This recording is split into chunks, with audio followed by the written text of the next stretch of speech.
Ponder this. About every 10 years, this bloody industry that we find ourselves in changes its mind. You know, and I'll give you some proof points. 1979, those of you that have got hair like me, grey I mean, you know, you actually got your hair, were actually, you had no choice. You had to buy a set of specifications. It was protocols, adapters from the vendor, and that's what you did. You actually rebelled and revolted against an idea by about 1989. I think you got sick of paying too much maintenance for your 200 megs of disks that you were buying. And the vendors were forced to start flirting with open standards, and SCSI 2 was ratified by the American National Standards Institute, and 1989 was when it came to being. Roll on another 10 years, 1999, there's always a 9 in there somewhere, and yet again the vendors found themselves in front of the ANSI committee, having a serial love fest, fighting it out for the next standard, of which, you know, the love child was born that you probably know as Fibre Channel, came out of there. And then 2009, Fibre Channel over Ethernet was born. So around that 2009 moment, there was an awful lot of shopping going on out there. The vendors are out there buying up all these funny companies in preparation for that, or to catch up with that 2009 you know, milestone. And you know, these are some of the companies they went out and bought. And when you looked at these companies, or when I looked at these companies, I said, these are meant to be storage companies. What's going on? They're not. Because when you really got down under the hood, they were nothing more than servers dressed up in drag pretending to be storage. People paid billions for that, you know. And you think, what's this about? And I think the cynic in me says that what the server manufacturers were doing was they're saying, look, we have to kind of get some profitability back in the game here. You guys have done a good job of pushing the prices down, right?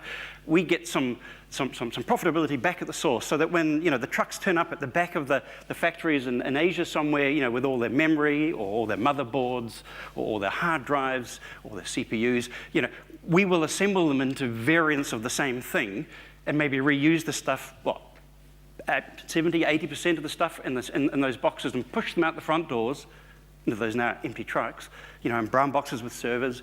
We're a server company, right? You know, pink boxes with storage nodes in them, purple boxes with, you know, virtual tape libraries in them. So they want to get some rationalization of the same theme. And so what storage is looking like now is what I would broadly define as grid storage. It's where you can aggregate these server nodes together, or these servers together, into a grid of storage nodes where you can aggregate the cache into a pool.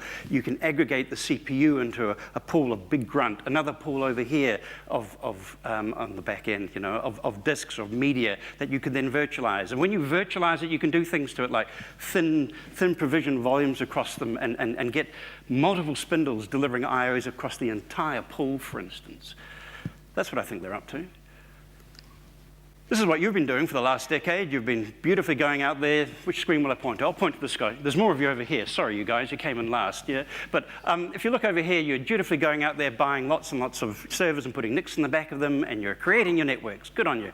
And for storage networks, you're putting host bus adapters on the other side there, buying your switches, putting in that beautiful, classical 20-year-old design in there, 2-controller, ASIC-driven design in there that's been coming out since 1989. Good on you. It's been a beautiful thing, hasn't it? You've been up there with 8 gigabits per second to Fibre Channel. This is the promise. This is where we're at. No more host bus adapters, no more NICs, no more duplicity of network switches. You're just going to have a pair of switches there. You're going to have CNAs already on those servers. They're going to have 2 big fat pipes at 10 gigabits per second. You're going to have virtual NICs in behind those. You're going to have virtual host bus adapters in there. You're going to converge that traffic out those same pipes. And then you're going to push it out over this network, which has virtually, if you like, virtual tunnels that you carve out and dynamically allocate on the fly with storage traffic right alongside your client traffic. Beautiful, isn't it?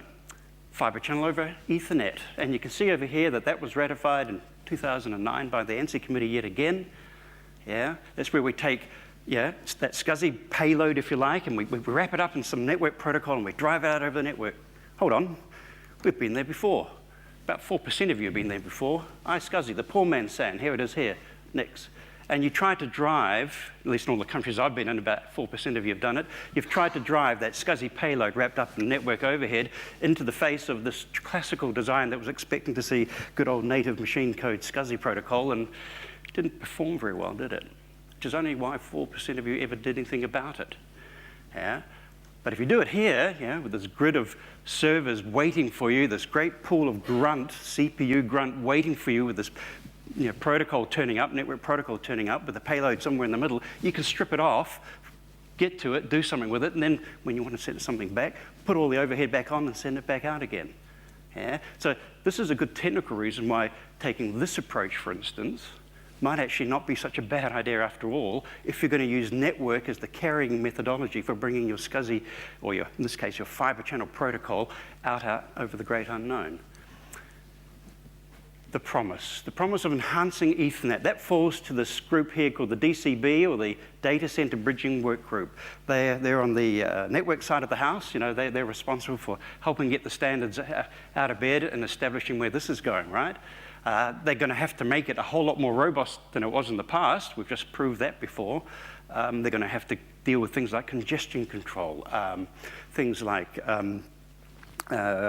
quality of service, that kind of stuff. Sounds too good to be true. I think I better stop for a minute. I'm reminded of a German guy in an audience about the size in Cologne who said, "Hey, Maslen, it seems to run very, very well on PowerPoint. How well does it run on Linux?" Yeah. So I've got a question for you. Just go along with me, all right? Humor me. You know I'm setting you up. How many of you have taken this 3.5-year-old protocol, fiber channel over Ethernet, and changed the inside of your companies and are now running the back end on fiber over Ethernet? Just show me your hand. One of you. Thank you. You've joined the other 4 that I've been speaking to in the last 5 weeks. You are part of the 1%. Why did I do that? I think there's still some warning in this slide, and I think the warning lies with these 2 registered trademarks. And that's where we have some vendors still battling it out in front of that DCB work group. And they've got their own views, obviously, on the protocols and how those enhancements should be done. And in all my years that I've been doing this across multiple countries, what I've noticed over those milestones is that when you get disagreement in front of standards committees, you guys do this. You fold your arms, you sit back and you go, I don't think I want to buy the Betamax. I don't care how good it is technically. I'm not going to buy the mini disc or the old cassette or whatever failed consumer standard you want to bring into your brain cells at this point of the day. I think I'm going to wait and see what happens and see which one comes out. I also, anecdotally, when I sit and talk with guys like yourself who are running data centers and the infrastructures, you don't want to go back to 1979 and be told or be acted upon in a proprietary manner and be told that the whole lot has to be bought from one vendor.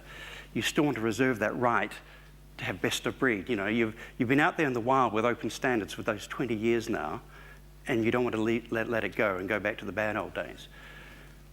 So a bit of warning in there somewhere for you.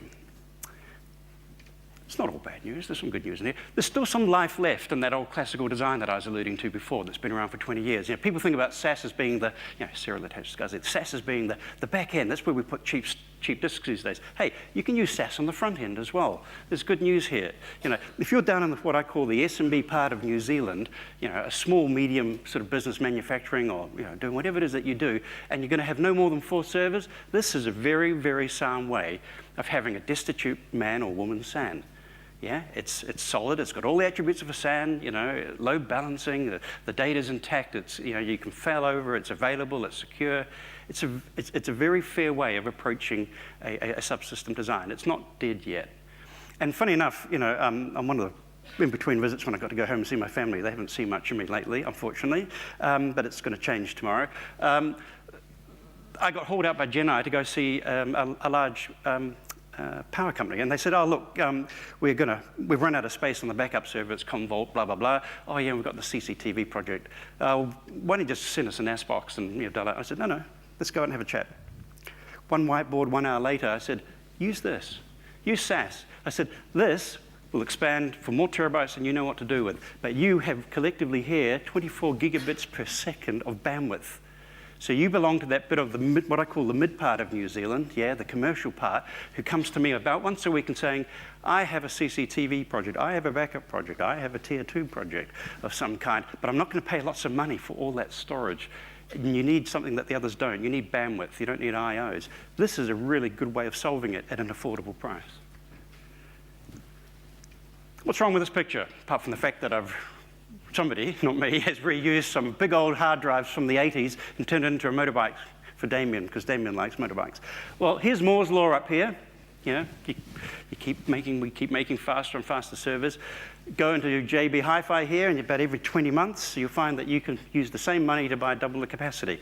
But here's the dirty laundry. This bit here at the bottom, disk I/O speed. The thing that drives all that data up into your databases where you need your transactions per second.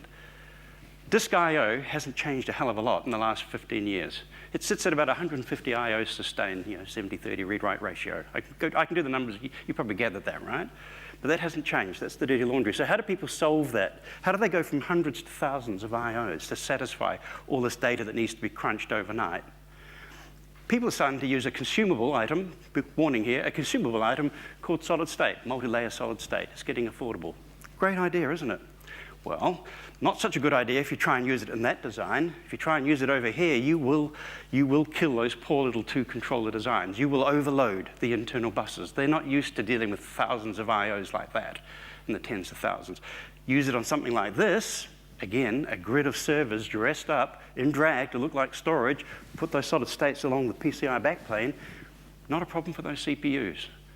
They can deal with thousands of IOs. In fact, you will create a new problem. You will actually create a bandwidth problem on the front door going in. You will need those 10 gigabits per second. There's no way around it. Oh yeah, and now because you've got this virtual pool, potentially, of solid-state blocks alongside of your traditional disk blocks, hey, you can auto-tier and do all kinds of other fascinating things, that you couldn't do before. But now with virtualization, you can. So this is what IBM's been up to. They've been making devices that look pretty similar to each other at different price points. In fact, the first one I got to assemble in Dubai about 2005 took 2.5 days because it was straight out of the labs. And as I was playing with it, could have been one of 8 nodes, I said, this isn't storage. This is a pair of bloody servers bolted together with a Linux heartbeat in between them, bolting the two together and making it run. And they've taken that kernel, if you like, and they've put it all the way through the mid-range right down to what I call the SMB part of the market. The interface, the management interface, you can see it downstairs if you like, it was taken from the XIV. It's like running an iPod Touch. It's a beautiful thing. It's probably the best icon-driven interface I've seen on the planet so far. And it's the same code all the way through, so commoditized right down to here. These are some of the people that I've worked with together with Jedi across the country. One in particular comes to mind, Anderson Lloyd, that was down in Otago. An ex-Jedi employee, particularly hard customer, actually, funny enough. And he said, look, we're an accounting firm. We have only one chance to spend money every 5 years. IOs scare me. I don't want to have an IO problem, particularly at the end of the financial year. So we manufactured, or we designed, a beautiful V7000 from which had a tier of solid state, a tier of SAS, and a tier of nearline disks. The thing howls, and you can see his words here. He loved it so much, that management interface. He said, can you build me another one for Queenstown? I've only got 2 accountants, but it needs to be my DR site. So we built him a slob, the total antithesis of what we'd just manufactured. Big and slow and clumsy, but good enough at a price point that he could afford with that same wonderful interface on it. So it really is a chameleon-like product when you have this kind of virtualization going on. So, sum it up. Grid storage, it is unavoidable, okay, for commercial and for technical reasons. You should pay attention to who you're talking to, make sure that they are open. When I look at the IBM story, you can pick any switch you like, any adapter you like, they've all been certified. They won't try and lock you in. Of course, they'd like you to buy it all from them, but they are open. They're part of the Open Green team.